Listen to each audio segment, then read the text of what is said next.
in the times that we are given for self-reflection, for quiet time, such as this time of Advent.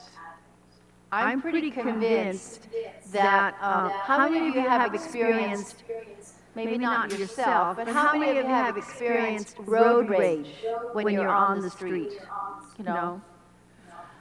I'm pretty convinced that a lot of the road rage that exists right now is unrecognized grief, unrecognized loss. Because when we don't recognize it, it continues to accumulate, one loss after another after another. And it's really important for us to be able to express those losses, to acknowledge them, so that then we can heal. Okay? So I'm going to ask you, okay, and you may or may not know some of the people that are at your table, but I'm going to ask you anyway. I'm going to invite you to think about what are some of the things that right now are weighing heavily on your heart. Do you have, relationships that are broken or that are having trouble? Parents with children, children with parents, or children, or young people that are having problems with friends, whether it's a girlfriend, a boyfriend, or just friends in general. Are you having any issues with health? A loss of health is also a loss. Are you dealing with any issues with work? Losing homes, losing jobs, losing friends for whatever reason, divorces, okay, or separations. I want you to think, or even, something as what might seem like mundane for some people, a loss of a pet. A loss of a pet, for some people, is even more painful and hurting than others, than other losses. So I'm going to invite you, I'm going to give you a few moments to think about what are some of the losses right now in your life that you feel you need to deal with. What are some issues that are going on in your heart right now? Okay, so just think about that. And every single one of you needs to think about that because something else is going to happen afterwards. What's weighing heavily in your heart?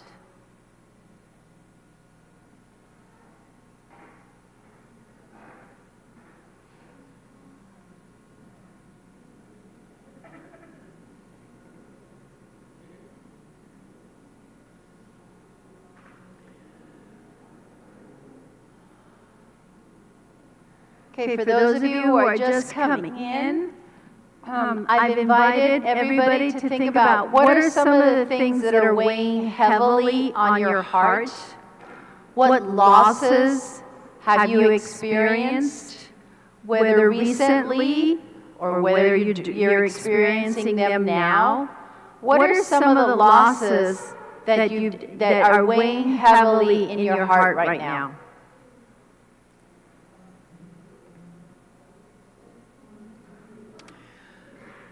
Okay, so now I'm going to ask you to turn to one other person. I'm going to ask you to turn to one other person, okay? And I want you to share with that person what is something that's weighing heavily on your heart right now. And nobody can get out of this. You all have to participate. That's part of the challenge for tonight. So, go ahead, right now, turn to somebody at your table and share what is one thing that is weighing heavily on your heart.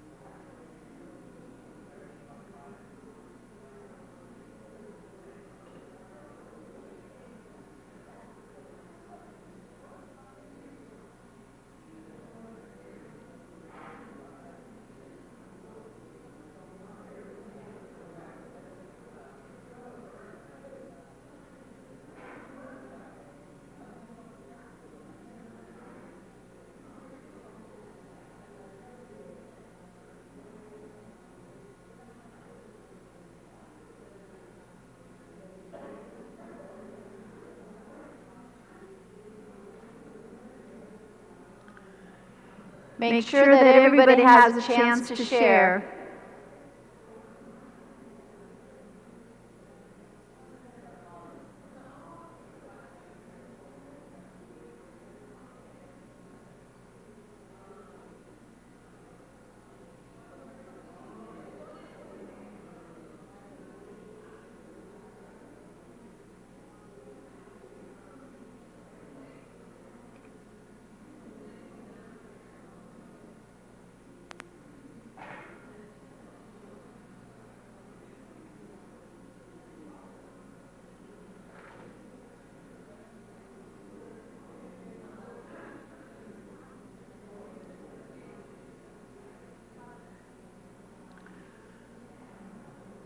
Is there anybody that needs more time?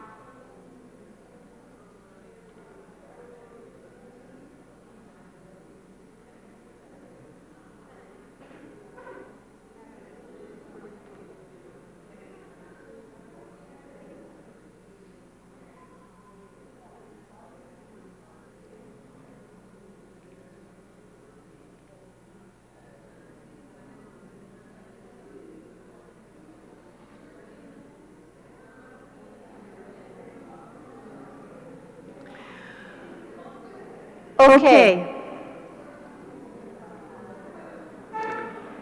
If you can come back to the whole group, please.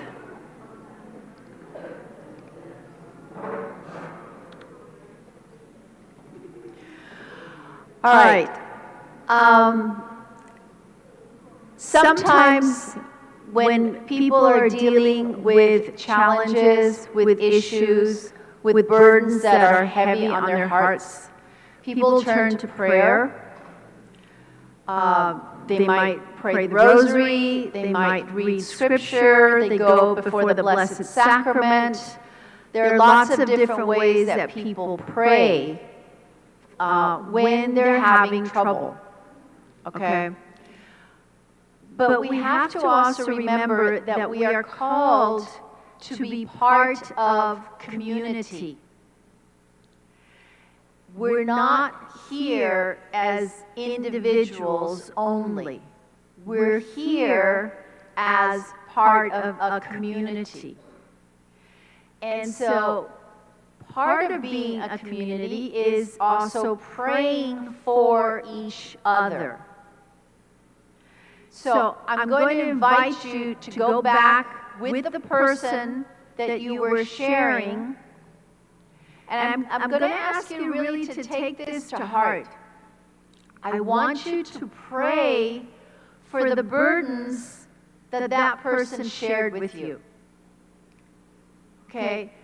When we pray, we ask God to help us to lighten our load, to help us to carry the load. And when we share with somebody else, maybe it doesn't, our problems don't go away completely at the moment. But when we share with somebody else, it helps to lighten the load, even if only temporarily. So I want you to go back, and I really want you to pray for that person so that God can help them in whatever burdens that they are carrying. Okay? Any questions about that? Okay. I really want you to pray for the needs of that person, whatever it was that they shared with you. Okay, I'm going to give you 5 minutes each to pray for each other. And then you can share, then you can switch and have that person pray for your needs as well. Okay? All right, go ahead.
Okay, I'm going to ask you to come back to the whole group.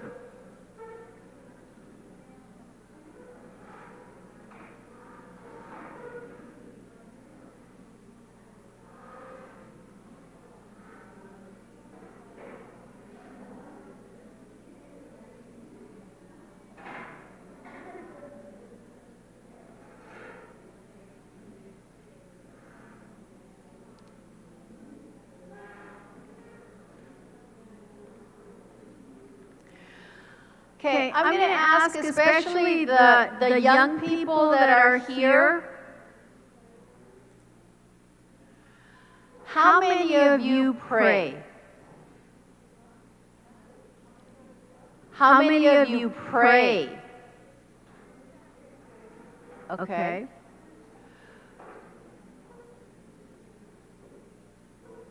How do you feel when you pray for something?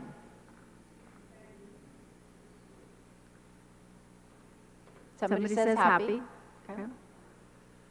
How do the young people, I especially want to hear from the young people, how do you feel when you pray? How many of the young people, raise your hand if you do pray. Okay. How do you feel when you pray?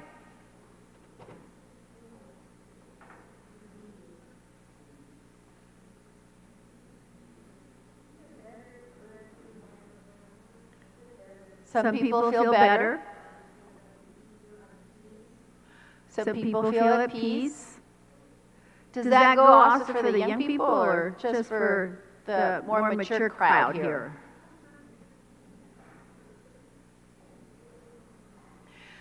How many of you believe that God actually hears your prayers? Raise your hand.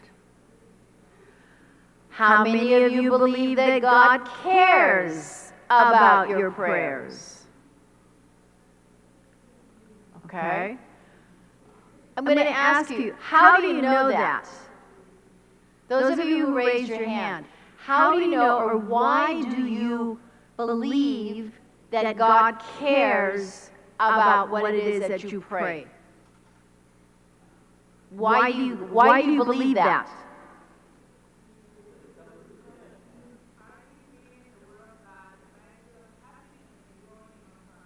Okay. Somebody else. Because it comes to fruition. Okay. Anybody else? What you pray for happens. I thought I saw another hand over here. Yes. You get a sign that He heard you. Okay. Anybody else? Have there ever been times when you prayed for something and it hasn't happened? Okay. So how do you feel then about God and whether or not God cares?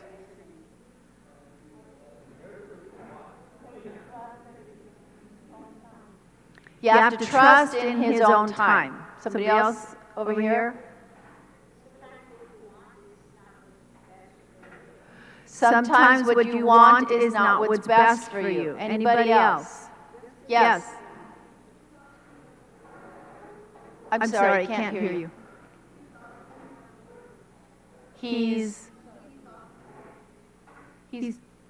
I'm sorry. Oh, He saw things that we didn't. Okay. Anybody else? Okay. All that is true. And sometimes though, what happens is that when we don't understand why God says or seems to say no or takes time for our prayers to be answered, sometimes it can seem like God doesn't care. If we're not really well informed as to why things happen the way they happen. Sometimes we can think that, I'm going to pray, I have faith, and therefore it's going to happen. But when it doesn't happen, it can shake our faith. It can make us question, it can make us doubt whether or not God is present or God cares. Has that ever happened to anybody? No? You've never had doubts? Nobody's ever had doubts? Your faith's a lot stronger than mine then. Because it's normal, I want you to understand this, it is normal to have doubts, especially when we pray for something and it doesn't happen. Sometimes we think, God doesn't care. Why should I keep praying? Or is God even there? Does God even exist? It's normal to have those kinds of questions and those kinds of doubts when we're not sure about why things are happening. Okay? I want to tell you a little story. My husband is back there. Okay? He came with me today. And as you heard from Antonio's introduction of me, well, some of you, because some of you weren't here, but I used to work for the LA Archdiocese in the Diaconate Formation Program. I was there for 14 years, until October of 2020, when I was laid off. I was laid off October 15th. I had foot surgery on October 19th of that year. On November 1st of that year, 2020, we got a letter in the mail letting us know that the condo that we had been living in for 20 years, we were now required to vacate in 2 months. We both went into a tailspin. The landlord said, you know, we realize that sometimes it might be really difficult to find a place in 2 months.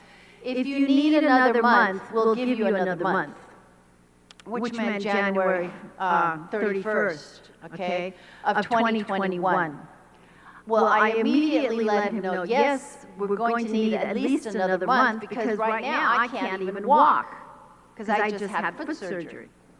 My husband wasn't going to be able to do everything by himself. Okay? So we used to live in Alhambra at that time. And immediately he started getting on Zillow, looking for places that we could rent, you know, another apartment that we could rent. He started looking in Alhambra, didn't find anything that we could afford. Then he started going, you know, a little wider, Pasadena, South Pasadena, Temple City, wider and wider and wider got the circle of looking for a place that we could live. And he looked for places that he could rent. Then he looked for places that maybe we could buy a house. There's no way. How many of you rent right now? A few people, okay. You all know that right now the rents in California are ridiculous, okay? And to buy a house is also ridiculous. It's not possible, okay? Well, we couldn't do it. So he kept looking for bigger and bigger concentric circles of where we might be able to find a house. Okay, we moved out of our condo on January 31st. We first moved in with his sister. We were there for a month, and then from there we moved in with one of his other brothers and his family. We were there for 2.5 months. Okay, and in the meantime, we're all praying, we're looking, we're trying to find a place to live. And it was really, really difficult. And when we were living with his brother and sister-in-law, we would pray. We were praying, they were praying with us. So we were praying. And then the only places that he seemed to find something that we could possibly afford was way out in Hemet. I didn't even know what Hemet was or where it was. Okay? It was way out in the boonies. I didn't know where it was.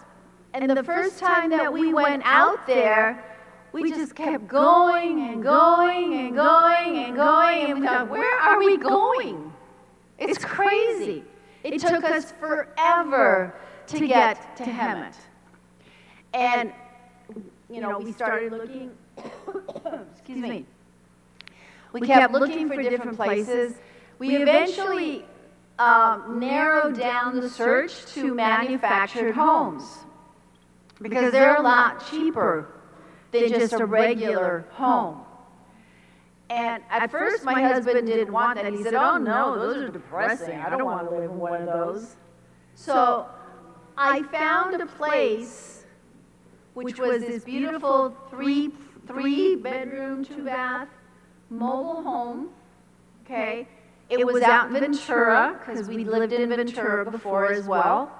And I showed him some pictures, and I said, what do you think of this? Oh, that's really pretty. I said, it's a mobile home. Oh my gosh. So then he changed his mind. Then he changed his tune as to, okay, so I think we can look for something like that. So we started looking at different manufactured homes out in Hemet. And in those 2.5, well, actually longer than that, we kept going out there, and each time we found a place, it was not good. We didn't like it, it was too small, the parts were dirty, it was just really bad. But we kept going out there because we couldn't afford anything else. There was this one park that we found and that we applied to in December of 2020, and we were accepted. But nobody from his side of the family or my side of the family wanted us to go out there. They said, it's too far away, you'll be out in nobody's land, okay? And so we tried looking someplace else. My brother and sister-in-law live in Riverside, so then we tried looking there. We applied for several places. Nobody would accept us, okay? Or we didn't qualify for whatever reason. And we found this one park that would accept us. They qualified us. They accepted us. We could get a place there. But they still didn't want it. The rest of the family, okay, on both sides, didn't want us to be out there. We were accepted in December at this particular park, okay? And we kept looking. Probably we got to the point where we had looked at so many places out in Hemet and other places. We both got to the point where I said, okay, that's it, God. I'm done. Okay? I'm done. I can't keep looking. And I got to a point first. I said, that's it. If you want us to move out there, because you know we have to move, we can't stay here forever, you have to find a place for us. And I said, and I let go. But my husband still kept looking, and he kept looking. And he got to the point where he was praying to God, and he said, just find us a room. We'll sell everything. We'll start over. Just find us one room. Just give us a place that's for us. That's our place. And he was telling me this, and I knew he'd gotten to the end of his rope. He got to the end of what he could do. And so I just let him vent. That night, that was going from Monday to Sunday to Tuesday night. Okay? In the middle of the night, he decides to look one more time for a place. And they found this place. The pictures weren't that impressive. They weren't that great. You know, it was nice, but nothing that really caught his eye like a lot of the other places that we had looked at. He contacted the agent that was for that particular property, and it was in the middle of the night, like 12 o'clock, 1 o'clock in the morning. And that agent contacted him Tuesday morning and said, are you interested in going to see it? He said, yeah, sure, why not?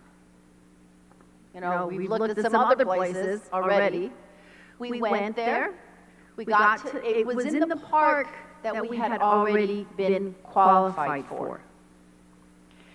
Because that wasn't the only place we had looked at. We looked in lots of other different places. But this was at the same park that we had already qualified for. We walked inside this house. Immediately, we loved it. We loved it. I went around taking pictures of everything, just in case. Okay? And my brother and sister-in-law had been helping us. They have had a lot of experience buying homes, lots of different homes. We had not. We'd always rented.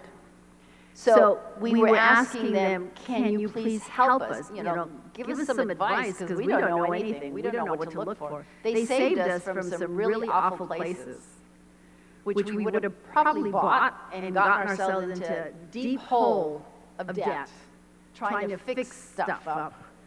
But we got to this house, we liked it. Our agent, whose name is Jen, we said, well, we'd like to invite my brother and sister-in-law so that they can give us their opinion, you know, their perspective. Can we do it? She said, yes, but I can't come tomorrow, meaning Wednesday. This was Tuesday. Can't come tomorrow. My brother and sister-in-law weren't available until Thursday either. So we went back on Thursday. We had already found a place that seemed like it was going to be really good. It was the nicest house that we had found up until then. And my brother and sister-in-law really liked it as well. And they said, go for it, go for it. We'd already put in an offer, and there were a lot of issues that came up. Okay? And so we didn't know exactly what to do. We went back on Thursday. My husband and I had talked by then saying, we don't want the other place. We want this new place. So when my brother and sister-in-law came, the first thing my sister-in-law says, are you sure you don't want to go back to that other one? It was really good. And we said, nope, we're done. That's the place that we're now living in. And it had everything we had ever dreamed of for a house that we wanted, plus some other extra things. But I'm convinced that the reason why that worked for us was, yes, we had to do our part. We were looking and looking and looking and looking and looking and looking. We did our part. But we got to the point where we said, okay, God, that's it. You have to take over. And when we both got to that letting go stage is when God acted. That house that my husband found had been on the market 5 hours before he found it. 5 hours. And, you know, we've been looking at that same park, or in that same park, for months now. This was at the end of March. We had been accepted in December, okay? But we actually didn't get to move until May 21st, which was a really, really long escrow for those of you who don't know. Okay? Usually it's about 30 days, sometimes a little bit shorter, but they asked for 45 days of escrow, which was really long. Okay? So that story for me is an example of how God answered our prayer. But as somebody here said, in God's timeline. You know, the 45 days was horribly long. Okay, especially for my husband. He wanted to just get in there. He was saying, well, maybe they'll give us a 7-day escrow. No, it was 45 days. So he had to learn patience through that. But the story for me indicates that God does answer our prayers, but not on our timeline.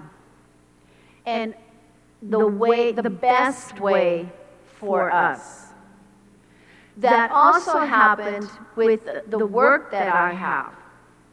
Antonio also told you, or mentioned, that I'm in diaconate formation now in San Bernardino. I didn't even apply for a job, and I got one. I notified the diocese that I was a trained spiritual director and a trained retreat director. And the director of diaconate formation contacted me, and I thought, okay, no big deal. I know diaconate always needs spiritual directors for the students, and they also need retreat directors. So when he asked me, can we have a Zoom conversation? I said, yeah, sure. And then, so the director is Deacon Luis, but there's also this woman that's on the call. I'm thinking, okay, who's she? And they're asking me all these questions. They had my history of work. They knew that I had worked in the LA Archdiocese in diaconate formation. They knew I was a trained spiritual director.